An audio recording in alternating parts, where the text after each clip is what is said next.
Ikaw ba yung trader na naghahanap ng valid OP at naghahanap ng strong POI at nagmamark ka ng POI mo pero hanggang ngayon na-stop out ka?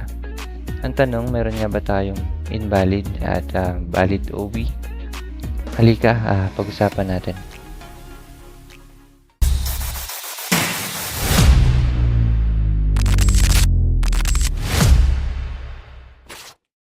Okay, again, disclaimer lang, no? Bago tayo mag-start, so this is not a financial advice, okay? Gawin lang natin ulit kung ano yung gagana sa atin. So, pwedeng sa tropa mo gumana tong sistema na to, no? Pero sa'yo hindi siya applicable. So, ang advice is gawin lang kung ano yung gumagana sa atin at idagdag natin kung ano yung kapupulutan ng aral. Okay? So, meron ako dito naka-prepare na no na candlestick. So, hindi naman siya perfect, no. Wala ng wick, di ko na siya nilagyan ng wick. So, nakita mo sa ano natin, sa thumbnail natin na maaari napaklik ka. Meron nga ba tayong tinatawag na valid OB? Pero bago natin sagutin yan, tapusin mo tong video.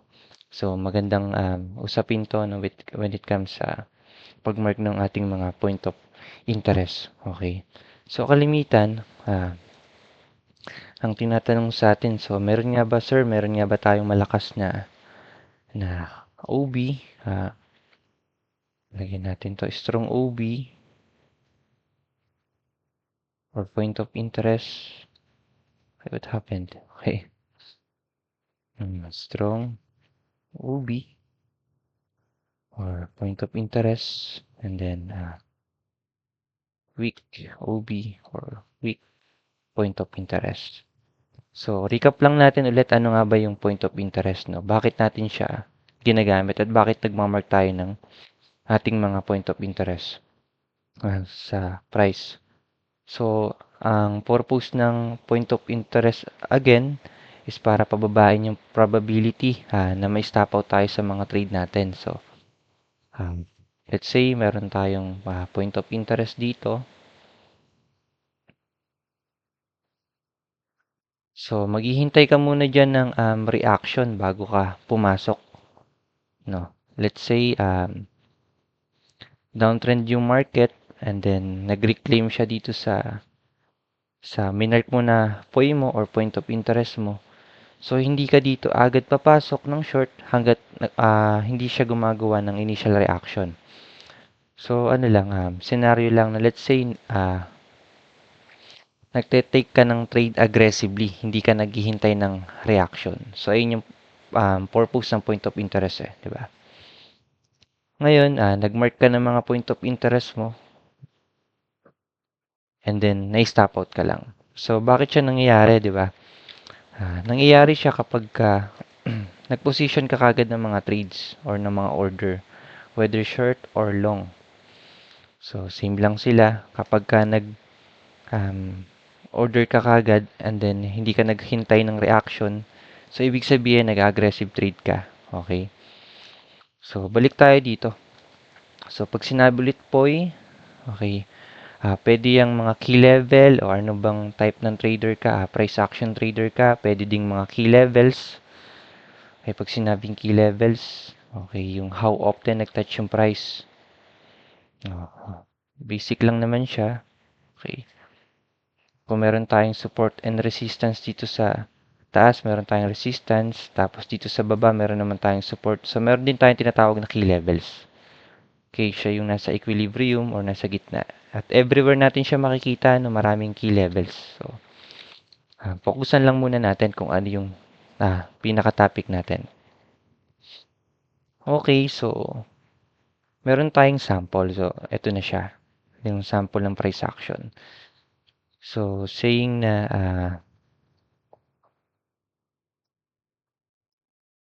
so, galing sa baba yung price. So, sa basic, meron tayong higher high.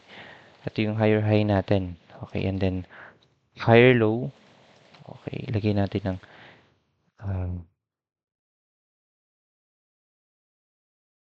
higher high and then higher low. So, minamark natin yung mga ranges. Okay, tawag dito ranges. Okay. And then again, higher high. So, kung nagte-trade ka ng price action or tinitake mo yung mga smart money or whether inner circle pa yan, kahit ano. So, at naghahanap ka ng mga basic structure, ship or break of structure. So this time, itong topic natin is for intermediate to, no? Punta ka na lang dun sa may ating community, meron tayong basics dun. So lahat naman sila nagtutulungan, no, sa Discord ko or sa Discord namin. Pero dahil ito yung video na matagal na sa akin nilang nire-request, ito yung promise ko sa kanila. So ginawa na natin at i-upload na natin. So ito na siya. So ngayon, yung price natin currently range, market condition going up. And then nagkaroon tayo dito ng paghina ng momentum. Humina yung momentum, no?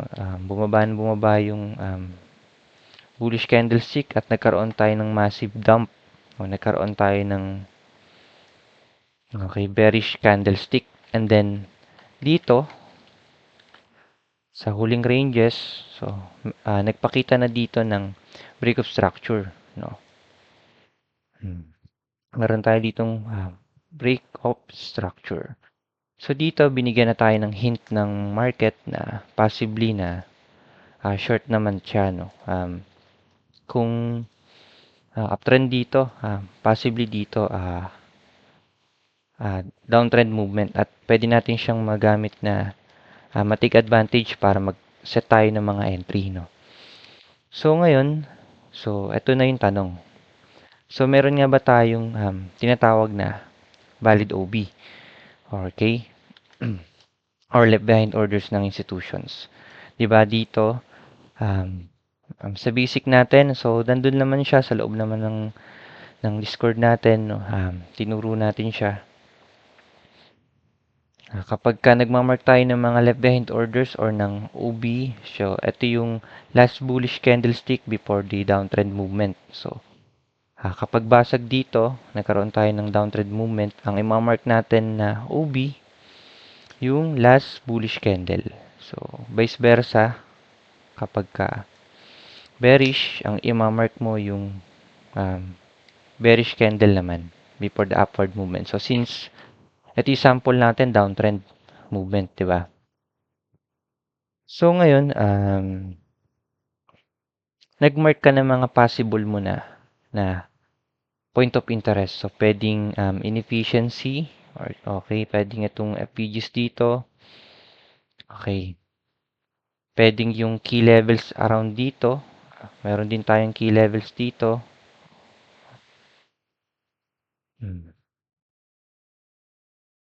Kaya natin dito ng konti. So, sakto siya sa FBGs, no? Kasi how often dito nagtatouch at nagbabounce yung price, eh. Tapos nag-reject dito, di ba? Sample lang naman. So, ngayon nagmark ka na ng mga yung OB. And then, naghintay ka na mag-reclaim yung price. Okay. So, yung iba, mark kagad dito. Tapos, kalimitan, iniiwan yung entry. So, ngayon, nag-rebalance yung price. So, naghihintay ka dito ng reaction sa mga OB mo. At ito yung pinaka-extreme mo kung tawagin na point of interest. Meron ka pang mga mid point of interest. Pero anong nangyayari? Dito pa lang, nagkaroon na ng reaction. Diba? Ngayon, so, na-prostrate ka lang, let's say, 1 hour time frame to, intraday tinitake mong trade, hindi naman pumabor or pumunta dito sa minark mo na extreme. Dito pa lang nagkaroon na ng price reaction, no? So, ang nangyari sa'yo, naiiwan ka madalas dahil naglalagay ka pa ng mga extreme mo. So, ako kasi, ginagawa ko, no, nagmamark ako ng mga multiple na aking point of interest. Naghihintay ako kung saan magi-reject or magkakaroon ng reaction ang price, and then tsaka ako papasok ng trade. So pwedeng dito, no, kahit minsan wala pa siyang break of structure, nakakapasok na tayo ng short. Okay, sa ating mga tinitake na trade, whether short or long. So take advantage lang natin yung pag-pullback, pag-reclaim niya, and then boom. Maglalagay naman tayo ng sample, no. So balik tayo dito sa pinakatanong natin na meron nga ba tayong valid or invalid. Ang pinakasagot dyan is wala. Okay. Ang tagal na, pero wala tayong tinatawag na valid, wala tayong tinatawag na invalid. Okay. Meron nga ba tayong strong at meron tayong weak? So probably yes. So meron tayong tinatawag na mga strong point of interest. Pero pag tinanong ka ng kapwa trader mo kung meron bang valid, paano kayo naghahanap ng invalid or at ng valid order block? So ang sagot, wala. Okay, so makikita naman natin sa market na everywhere po yung OB. So napakarami po niya, no? So ang key, para hindi ka madali na i-stop out o mapababa mo yung probability na may stop out ka, i-mark mo yung mga OB or mga possible na point of interest mo, at kung kailan mag-react, so doon ka lang din mag-react, no? Doon ka magkaroon ng anticipation. So, assuming naman, hindi siya nangyari, no, tong part na to. Naglagay ka ng dalawang point of interest. So, pwedeng dito, meron kang point of interest. And then dito, meron ka ding point of interest. Okay. So, this time, yung price, nag-rebalance, nag-reclaim na ulit. So, merong mga left behind orders institutions na gusto nilang balikan at i-close yung kanilang mga positions. So, ngayon, since nag-react ka, alam mo na anticipate, hindi ka na nagpe-predict sa price, no, or sa market. So, dito kasi sa trading industry, kapag nakakakita kayo na nagpe-predict, so probably 100% to 200, 1,000 prod yun, no. Wala kasing kumikitang trader na nagpipredict or nagpo-project sa price. So, that's the reality. Lahat ng trader or mga elite traders, kumikita sila dito sa trading industry nang nag-react lang, hindi sila nagpo-project. So, ngayon, nagkaroon ng reaction dito sa point of interest mo. So, imagine dito, hindi ka pumasok. So, hindi ka na stop out, di ba? Hindi naman nagkaroon ng reaction, hindi naman siya nag-reject. Pero dito sa may extreme mo, so nagkaroon ng reject yung price, so dito ka pwedeng pumasok.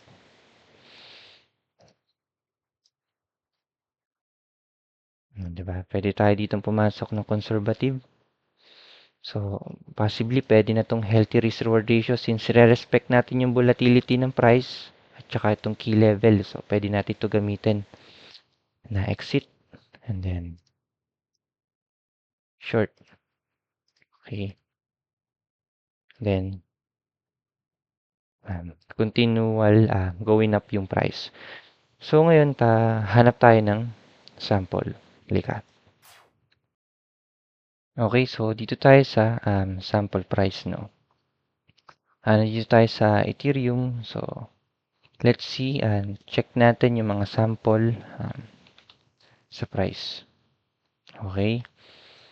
So, ang gagawin natin, since alam naman natin na ang magandang habit as a trader is mag-react. So, mag-react tayo, hindi tayo project or hindi natin uhulaan kung ano yung mga mangyayari sa kanya, no? Since sample lang naman siya, okay, so ang rule natin, no, kapag may splash na tulad nito, so malakas yung tendency na i-bypass lang siya, no, ng price. At pag dire-diretso, hindi niya na irespekto, no. So since again, nag-react lang tayo, hayaan natin gumalaw yung price. Ngayon, hinahanap natin kung ano yung mga possible na point of interest. So, dito meron na tayo nakita. Dito, nag-create na ng break of structure, at pwede na tayo mag-mark ng ating mga left behind orders around here. So, isa, dalawa, okay. Meron tayong mga left behind order. Then, check natin kung saan siya magkakaroon ng initial reaction. Okay, bypass lang niya yung nandito natin na point of interest. Okay, hintay tayo endpoint. So, this time, pwede na natin siyang pasukan, no? Very conservative lang. Conservative. Tapos, yung exit natin, minimal. Ako, pwede na tayo dito mag-exit sa dito, 1:2. Okay.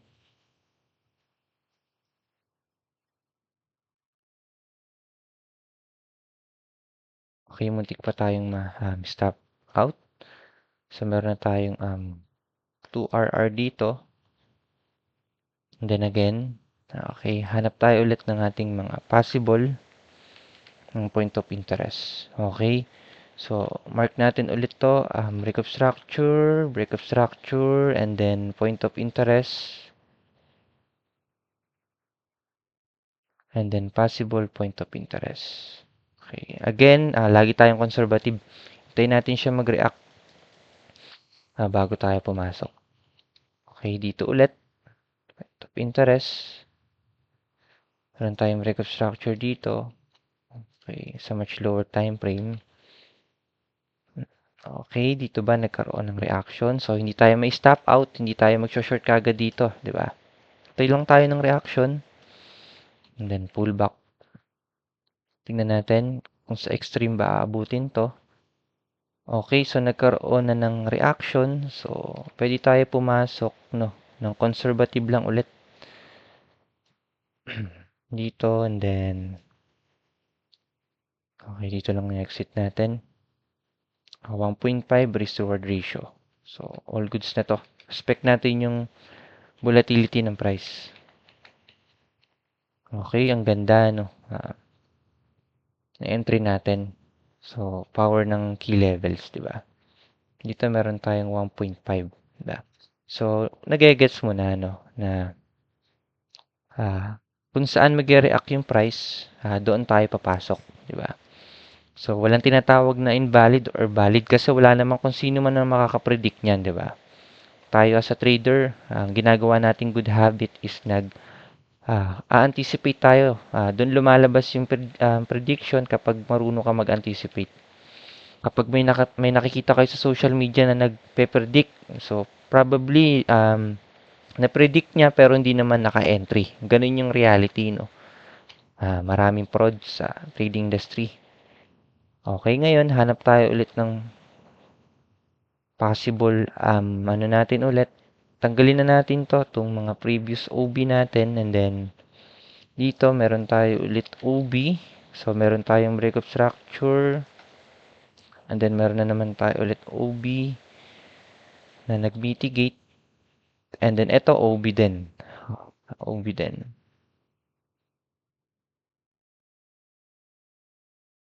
So, pasok lang tayo ulit. Dito lang. Then, conservative lang ulit yung exit. So, okay na ako dito sa 1.5. And then, let's see how it goes. So, ganun, di ba? Bigyan tayo ng conservative entry. So, ngayon na alam mo na wala tayong valid OB and invalid OB. So, nabawasan na yung katanungan, no? Kapag gusto mo pa ng ganitong video, no, so paki-click na lang yung ating like, and then pa-support na to, tong page na to. So, atin din tong channel, and then click subscribe. So, for more videos and tip, comment lang sa baba. Kapag gusto, comment more, no, gagawa pa tayo. So, peace. So, see you in the next one.